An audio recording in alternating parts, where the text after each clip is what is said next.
Hello everyone, this is Tina, Ayurvedic Medico BHU. In this series of learning Sanskrit grammar, we are going to study translation. अनुवाद जिसे कहते हैं। अनुवाद सीखने के लिए हमें कुछ टॉपिक्स को समझना पड़ेगा। तो जैसे कि लकार हैं, पुरुष हैं और कारक हैं। तो सबसे पहले हम लकार को लेते हैं। लकार मतलब जिसे समझ सकते हैं इंग्लिश में टेंस, मतलब किसी वाक्य को, किसी सेंटेंस को प्रेजेंट टेंस में बोला गया है, पास्ट टेंस में बोला गया है, ओके, फ्यूचर टेंस में बोला गया है। तो संस्कृत में जो काल होता है, जो समय होता है, किस समय में सेंटेंस बोला गया है, तो उसको डिनोट करने के लिए टेंस होते हैं, मतलब लकार होते हैं। ओके, सो लकार वैसे तो संस्कृत में 10 टाइप्स के होते हैं, लेकिन हमारे सिलेबस में कितने लकार हैं? 5 लकार हैं, जो कि काफ़ी इजी हैं टू अंडरस्टैंड, इसलिए ये हमारे सिलेबस में रखे गए हैं। सो 5 लकार कौन कौन से हैं? फर्स्ट ऑफ ऑल मैं उनके नेम बता देती हूँ, देन उसका डिस्क्रिप्शन बताऊंगी। तो फर्स्ट है लट लकार, ल ट। ट के नीचे क्या है? हलंत है। हलंत का मतलब होता है आधा ट। ओके, तो लट लकार ये क्या डिनोट करता है? ये डिनोट करता है प्रेजेंट टेंस, मतलब वर्तमान काल।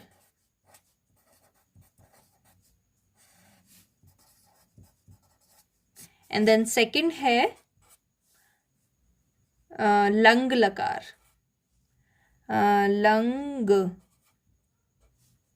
लंग लकार, सी इसे लड़ लकार नहीं पढ़ेंगे, इसको क्या पढ़ते हैं? लंग लकार। ओके, तो ये क्या होता है? पास्ट टेंस होता है, मतलब हिंदी में बोलते हैं भूतकाल। ओके, तो सेकंड है भूतकाल, लंग लकार। And the third one is लरट लकार। ल नीचे र, ट, लरट लकार।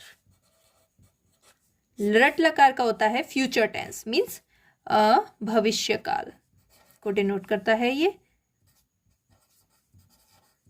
तो ये 3 मेन टेंस हो गए, वर्तमान, भूत और भविष्य, present tense, past tense and future. Okay, इनके अलावा 2 कौन से हैं? फोर्थ वन इज विधिलिंग। ओके, विधि लिंग, दिस इज कॉल्ड विधिलिंग।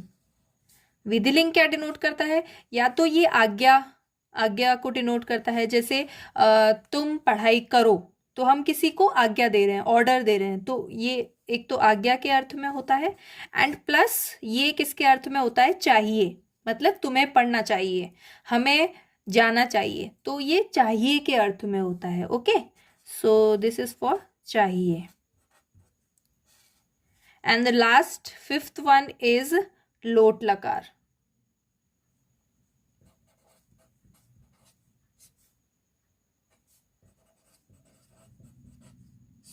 लोट लकार किस लिए होता है? ये भी आज्ञा के अर्थ में होता है। Okay, so this is also for order. ये भी क्या होता है? आज्ञा के अर्थ में होता है। तो फर्स्ट इज लट, फिर लंग, इसको लंग पढ़ते हैं। लंग लकार मतलब पास्ट टेंस के लिए। मैं जा रहा था, तो ये पास्ट टेंस हो गया, तो इसके लिए क्या होगा? लंग लकार यूज होगा।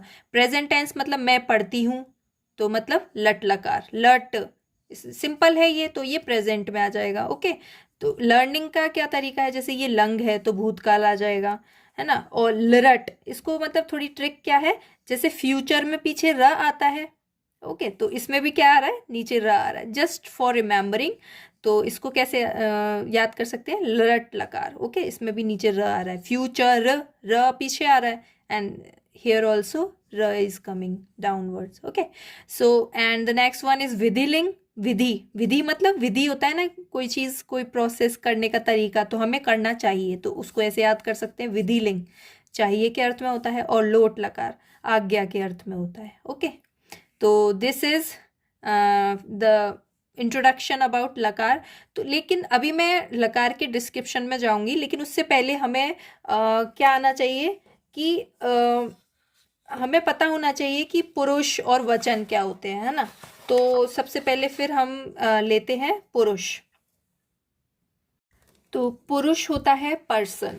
तो जैसे इंग्लिश में होते हैं प्रथम पुरुष, जैसे कि first person and second person, third person, तो वैसे ही संस्कृत में भी प्रथम पुरुष, मध्यम पुरुष और उत्तम पुरुष होते हैं।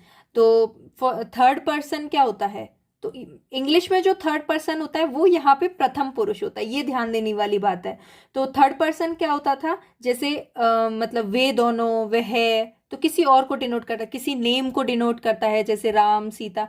तो जो नेम को डिनोट करे या वह, यह, ये सब बोले, वो होता है थर्ड पर्सन। ओके, तो उसको ही संस्कृत में प्रथम पुरुष होता है। फिर मध्यम पुरुष होता है, उसको बोलते हैं सेकंड पर्सन। जैसे तू, तुम, मतलब सामने वाले को डिनोट करते हैं, तो वो क्या होता है, मध्यम पुरुष होता है। एंड फिर उत्तम पुरुष, उत्तम पुरुष मतलब फर्स्ट पर्सन। जो इंग्लिश में फर्स्ट पर्सन होता है, जैसे आई, वी, ये सब क्या होता है, फर्स्ट पर्सन। तो इसको संस्कृत में होता है उत्तम पुरुष। ठीक है, तो जैसे कि मैंने ये टेबल है, तो प्रथम पुरुष, ये है प्रथम पुरुष। ठीक है, तो एक वचन, द्विवचन, बहुवचन, ये आई थिंक जानते होंगे। जैसे इंग्लिश में होता है ना सिंगुलर, प्लूरल, तो इसमें सिंगुलर, प्लूरल और उसके साथ द्विवचन भी होता है। ठीक है, तो ये 3 वचन होते हैं संस्कृत में और 3 ही पुरुष होते हैं, प्रथम पुरुष, मध्यम पुरुष, उत्तम पुरुष। प्रथम पुरुष मतलब थर्ड पर्सन, स, तौ, ते। स का मतलब होता है वह, तौ का मतलब वे दोनों, और ते का मतलब होता है वे सब। ठीक है, एंड मध्यम पुरुष, मध्यम पुरुष में सामने वाले को डिनोट करना है तुम, तो त्वम बोलते हैं। तुम दोनों को युवाम बोलते हैं, और तुम सब को यूयम बोलते हैं। बहुत सारे हो गए ना तुम सब, तो यूयम बोलते हैं उसको। फिर उत्तम पुरुष, अहम, मैं, आवाम, हम दोनों, और वयम, हम सब। तो ये क्या हो गया, उत्तम पुरुष। 3 वचन होते हैं संस्कृत में और 3 ही पुरुष होते हैं। अगर हमें ये नॉलेज है, ये हमें लर्न करना पड़ेगा कि वह को स बोलते हैं, तौ, और फिर ते। इसको ऐसे याद कर सकते हैं, जैसे द्विवचन है तो इसमें दो मात्रा आ रही है, मतलब द्विवचन। ये मतलब ट्रिक समझ सकते हो कि इसमें 2 मात्रा आ रही है, तो ये तौ हो जाएगा इसमें। ओके, तो है ना, एंड इसमें व, और द्विवचन में इधर भी व आ रहा है और इधर भी व आ रहा है, तो ये युवाम और आवाम, ये किस लिए, द्विवचन के लिए। ठीक है, तो ये यूयम है, वयम है। ठीक है, तो यहाँ पे य आ रहा है, तो ऐसे याद कर सकते हैं। यम यम जहाँ पे आ रहा है वो बहुवचन, और युवाम और आवाम, वाम जहाँ पे आ रहा है वो द्विवचन। और त्वम और अहम, अहम मतलब मैं, त्वम मतलब तुम। ठीक है, और ये स मतलब वह, singular. Okay, so this is पुरुष।